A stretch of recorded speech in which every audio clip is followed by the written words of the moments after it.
একটা থালার মধ্যে গাজর, বিনস, ফুলকপি আর ক্যাপসিকাম ছোট্ট ছোট্ট করে কুচিয়ে নিয়েছি, আর মটরশুঁটিও ছাড়িয়ে নিয়েছি। তারপরে ধনেপাতা নিয়েছি, আর এক বাটি কাজু কিশমিশ নিয়েছি। আর এখানে একটা থালার মধ্যে নিয়েছি দুটো ডিম, চিকেন, আর চিকেনটা ছোট্ট ছোট করে কেটে নিয়েছি। চিংড়ি মাছ নিয়েছি, চিংড়ি মাছটাও ছোট ছোট করে কেটে নিয়েছি। চলো আজ আমি কি বানাচ্ছি শুরু থেকে শেষ পর্যন্ত দেখার অনুরোধ রইল।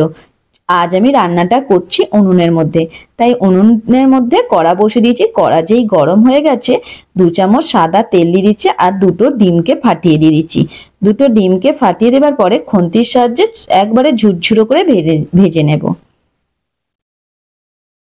এই দেখো, এই খুন্তির সাহায্যে একটু নেড়ে চেড়ে ভালো করে একটু ঝুরঝুরো করে ভেজে নিচ্ছি।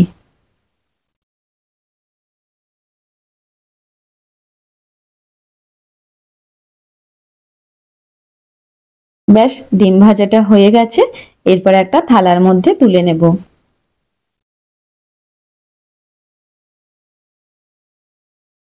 একটা থালার মধ্যে তুলে নিচ্ছি। আবার এখানে আমি 2 চামচ তেল দিয়ে দিচ্ছি। এরপরে অল্প করে নুন আর হলুদ দিয়ে দিচ্ছি, আর চিংড়ি মাছটাও দিয়ে দিচ্ছি।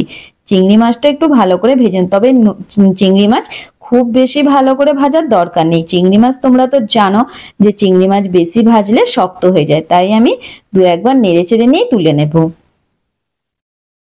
এই দেখো, চিংড়ি মাছ ভাজা হয়ে গেছে। এরপর আমি তুলে নিচ্ছি।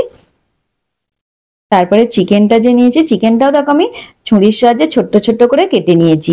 এই চিকেনটাও ভেজে নেব। এই দেখো, চিকেনটা দেবার আগে আবার 2 চামচ সাদা তেল দিয়ে দিচ্ছি, নুন, হলুদ আর গোলমরিচ গুঁড়ো দিয়ে দিচ্ছি, দিয়ে চিকেনটা ভালো করে একটু ভেজে নিচ্ছি।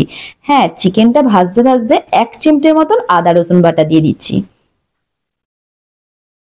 দেখো, আদা রসুন বাটা দিয়ে ভালো করে চিকেনটা ভেজে নিচ্ছি। ভেজেই একই থালার মধ্যে, যেই থালার মধ্যে চিংড়ি মাছ, ডিমের ভুজিয়া সবকিছু তুলেছি, সেই থালার মধ্যে আমি চিকেনটাও তুলে নেব। এই দেখো, চিকেনটা ভাজা হয়ে গেছে। এরপর আমি চিকেনটাও তুলে নিচ্ছি। এরপরে সমস্ত সবজিগুলো ভেজে নেব। দেখো, সমস্ত সবজিগুলো ভাজার জন্য একটু বেশি করে তেল দিয়েছি। আর ফুলকপি তো একটু সময় লাগে ভাজতে, তাই ফুলকপিটাই প্রথমে দিয়ে দিচ্ছি। দিয়ে ফুলকপিটা একটু ভালো করে লাল লাল করে ভেজে নিচ্ছি। তারপরে আমি দিয়ে দেবো গাজর আর বিনসটা। এই দেখো, গাজর আর বিনসটা দিয়ে দিচ্ছি, দিয়ে ভালো করে একটু নেড়ে চেড়ে নিচ্ছি। মটরশুঁটি আর ক্যাপসিকামটা একটু শেষের দিকে দেব, যেহেতু এগুলো সিদ্ধ হতে একটু সময় লাগে, তাই আমি আগে দিয়ে দিচ্ছি। আর মটরশুঁটি আর ক্যাপসিকামটা একটু শেষের দিকে দিচ্ছি। দিয়ে সমস্ত সবজি একই সঙ্গে ভালো করে নেড়ে চেড়ে ভেজে নিচ্ছি। তবে খুব বেশি লাল লাল করে ভাজার দরকার নেই, সিদ্ধ হয়ে গেলেই হয়ে যাবে। এই দেখো, সমস্ত সবজিগুলো ভাজা হয়ে গেছে। তোমরা এই সময় নুন চিনিটাও দিয়ে দিতে পারো, আমি এই সময় দিইনি, শেষের দিকেই দিয়েছি। তোমরা তো নিশ্চয়ই বুঝতেই পারছো যে কি আমি বানাচ্ছি। যদি কেউ বুঝতে পারো কমেন্ট বক্সে একটা ঝটপট করে কমেন্ট করে জানাও তো। দেখো, সবজিগুলো ভাজার পরে তারপরে আমি কড়াটা নামিয়ে নিয়েছি। হাঁড়ি বসিয়ে দিয়েছি, হাঁড়ির মধ্যে পরিমাণ মতন জল দিয়ে দিচ্ছি। আর এখানে রাইসের যে চাল, সেই ইন্ডিয়ান রাইস, সেই চালই আমি 500 গ্রাম ভালো করে ধুয়ে তারপরে জলের মধ্যে দিয়ে দিচ্ছি। আর এখানে সাদা তেল 1 চামচ, ভিনিগার 1 চামচ আর 2টো তেজপাতা দিয়ে দিচ্ছি। ভাতটা যাতে খুব সাদা ধপধপে হয়, তাই আমি এই তেল আর ভিনিগারটা দিয়ে দিচ্ছি। দেখো, ভাতটা আমাকে 80% পর্যন্ত সিদ্ধ হবে, সেই রকম অবস্থায় নামিয়ে নিতে হবে। এখন একটু দেরি আছে, ব্যাস ভাত আমার রেডি হয়ে গেছে। আমি ভাতটা তাড়াতাড়ি জল ঝরিয়ে নিচ্ছি।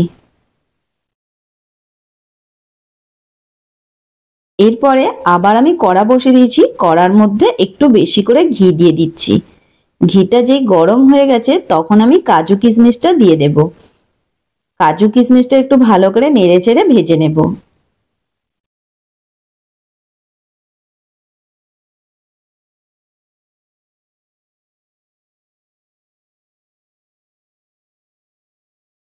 এই দেখো, কাজু কিশমিশটাও ভেজে নিয়েছি। কাজু কিশমিশটাও তুলে নিচ্ছি। এই যে সমস্ত সবজি যেই থালার মধ্যে তুলেছি, সেই থালার মধ্যে তুলে নিচ্ছি। এর মধ্যে এই ঘিটা যে শেষে যেইটা আছে, সেই ঘিয়ের মধ্যে গোটা গরম মশলাও দিয়ে দিচ্ছি, দিয়ে একটু ভালো করে আবার নেড়ে চেড়ে নিচ্ছি। চলো, এবার আমি একসঙ্গে মিক্সড করি। দেখো ভাজাগুলো কি সুন্দর লাগছে। একটা বড় গামলি নিয়ে নিচ্ছি, তার মধ্যে সমস্ত ভাজাগুলো নিয়ে নিচ্ছি।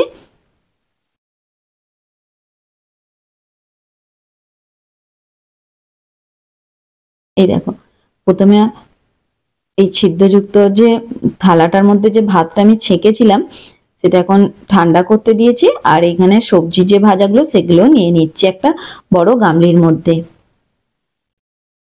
এবার আমি ভাতগুলো ঢেলে দিচ্ছি।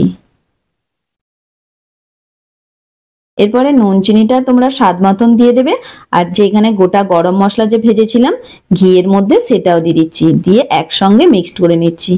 কি সুন্দর মিক্সড ফ্রাইড রাইস তৈরি হয়ে গেল বলো তো, কত সহজে কত তাড়াতাড়ি। তোমরা একবার এইভাবে বানাবে, তোমাদের কেমন লাগে অবশ্যই কমেন্ট বক্সে কমেন্ট করো।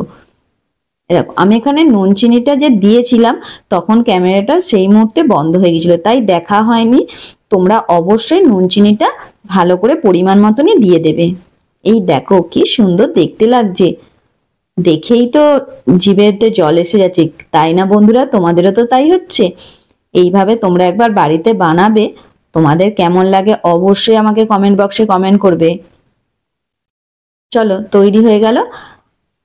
দেখো নুনটা আমি আগে থেকে যে দিয়েছিলাম সেটা মানে ভাজার সময় দিয়েছিলাম, আবার একটু দিয়ে দিচ্ছি, দিয়ে আবার ভালো করে নেড়ে চেড়ে নিচ্ছি।